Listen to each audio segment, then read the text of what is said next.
Assalamualaikum warahmatullahi wabarakatuh. Saya Anissa Rahmita, NIM 19231052. Pada kesempatan kali ini, saya akan menjelaskan satu materi yang berhubungan dengan sistem gerak. Ini merupakan tugas mata kuliah Anatomi dan Fisiologi Makhluk Hidup yang diampu oleh Ibu Firda Azhara, SPD MSI. Pada kesempatan kali ini, kita akan belajar mengenai sistem gerak. Nah, setiap makhluk hidup itu mempunyai sifat atau ciri-ciri, yaitu dapat melakukan gerak. Nah, gerak ini adalah perubahan posisi dari sebagian atau seluruh tubuh makhluk hidup. Pada manusia, hewan, tingkat tinggi lainnya, fungsi gerak ini dilaksanakan oleh sistem gerak. Sistem ini terdiri dari rangka dan otot. Nah, tulang termasuk alat gerak pasif, sedangkan otot itu termasuk alat gerak aktif. Kemudian keduanya itu bekerja sama membentuk sistem gerak.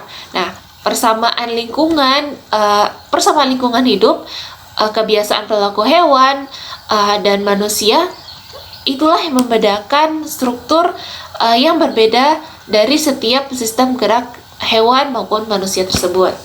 Perbedaan lingkungan hidup, kebiasaan, perilaku dari hewan dan manusia, itulah yang menyebabkan alat gerak mereka itu memiliki struktur yang berbeda. Sistem rangka adalah satu sistem yang menjadi dasar bentuk tubuh dari makhluk hidup yang mendukung fungsi gerak.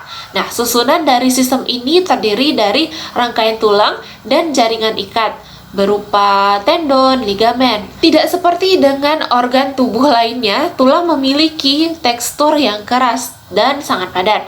Hal ini dikarenakan fungsinya sendiri. Nah, fungsi tulang itu adalah melindungi organ-organ penting di dalam tubuh seperti otak, paru-paru, dan jantung. Manusia dan hewan memiliki struktur rangka yang berbeda. Nah, sekarang kita akan lihat struktur tubuh dari hewan. Di sini saya mencontohkan yaitu struktur tubuh ikan. Untuk mengamati struktur rangka pada ikan, kita bisa membuat sebuah alat peraga sistem rangka ikan dan bisa menggunakannya sebagai media pembelajaran. Nah, di sini saya telah membuat alat peraga sistem rangka ikan. Untuk alat peraga ini ada terdapat dua, yaitu rangka ikannya sendiri, kemudian adalah penjelasan dari struktur rangka itu. Seperti di sini telah disediakan nomor di setiap bagian dari ikan ini dan dijelaskan dengan papan ini. Terdapat struktur rangka dan di sini terdapat klasifikasi ilmiah dari ikan ini. Teman-teman bisa tebak ini merupakan ikan apa? Nah, betul, ini merupakan ikan nila. Dapat kita amati pada struktur ikan ini, tubuh ikan ini merupakan interaksi antara sistem rangka dengan sistem otot. Kemudian ada juga evolusi dalam adaptasi kedua sistem tersebut terhadap lingkungannya. Sistem rangka ikan itu berbeda dengan vertebrata. Seperti penjelasan sebelumnya, rangka atau sistem rangka memiliki fungsi yaitu membentuk tubuh dari ikan ini.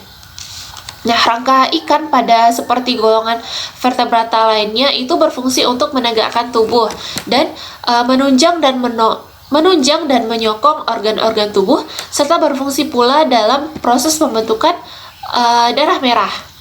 Secara tidak langsung, rangka membentuk bentuk tubuh ikan yang beraneka ragam, salah satunya yaitu ikan nila ini. Berdasarkan letak dan fungsinya, rangka ikan ini terdiri atas tiga. Yang pertama itu adalah rangka aksial, rangka kedua adalah rangka apendikular, yang ketiga adalah visceral. Kemudian pada rangka visceral yang terdiri dari struktur tulang yang menyokong insang yang mengelilingi kepala ini. Tulang ini terdiri atas 7 tulang lengkung insang. Nah, kedua lengkung insang itu pertama menjadi bagian dari tulang-tulang tengkorak, sedangkan 5 lainnya itu berfungsi sebagai penyokong insang. Kemudian untuk rangka apendikular tadi, tulang-tulang itu adalah kemudian untuk rangka apendikular yang terdiri dari tulang-tulang yang menyokong sirip. Kemudian pada ikan terdapat 5 macam sirip. Yang pertama adalah sirip tunggal dari punggung, ekor, dan dubur. Kemudian sirip yang berpasangan yaitu pada sirip perut. Nah, ini berpasangan, letaknya di sini. Kemudian pada sirip dada. Sirip dada. Ini. Kemudian untuk sirip dada itu terdiri dari tulang rawan dan tulang dermal. Kemudian untuk rangka aksial itu terdiri dari tulang tengkorak, tulang punggung, dan tulang rusuk. Kemudian kita lihat pada rangka tengkorak. Untuk rangka tengkorak ini pertumbuhannya itu berasal dari 3 sumber. Yang pertama itu adalah kondrokranium, yaitu pembungkus otak yang awal mulanya itu berasal dari tulang rawan. Kemudian demoranium atau tulang tengkorak yang asalnya itu terbuat dari sistem. Kemudian ada splanacranium, adalah tulang tengkorak yang berasal dari rangka visceral, yaitu rangka penyokong lengkung insang. Jadi untuk tengkorak ini walaupun sumber pembentuknya itu terpisah-pisah, tapi mereka mempunyai satu kesatuan yang membentuk rangka tengkorak. Kemudian struktur dari ikan ini terdiri atas 2. Yang pertama, bagian endoskeleton dan eksoskeleton. Nah, untuk yang endo itu bagian dalam dari ikan, kemudian eksoskeleton itu bagian luarnya ini. Baiklah, sekianlah penjelasan saya mengenai struktur rangka terutama pada ikan.